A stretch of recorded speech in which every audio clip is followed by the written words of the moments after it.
الشوفلور في الفرن. هاد الوصفة بزاف منينة، ننصحكم باش تجربوها، خصوصا اللي تعاني من مشكلة ولادها ما يبغوش الشوفلور، ولا الزوج تاعها، ولا حتى هي.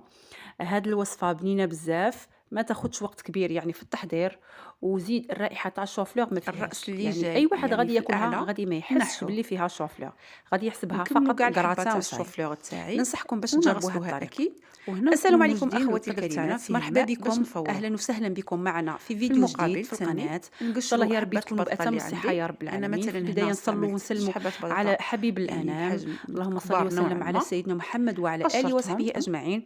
أهلا وسهلا بكم حبيباتي اللي انضموا جدد للقناة، نقول لهم أهلا وسهلا بكم، وأي وحدة زائرة راها تشوف الفيديو نقول لها يلا مرحبا بك، انضمي للقناة باش تكبر يعني القناة كي نجيو ننظفوا تاعنا، البلا وعاونيني تاعنا بجان، يتنظف يعني يعني بسهوله، فضلا وليس هذه أمرا، بين باش قوسين. تحفزوني اذا كما قلت لكم دهنت الطبق كما تاعي هنا نقولوا باش تحفزوني عاود القناة عفوا البلا الفيديو يدخل في تاعي الفرن يطلع دهنته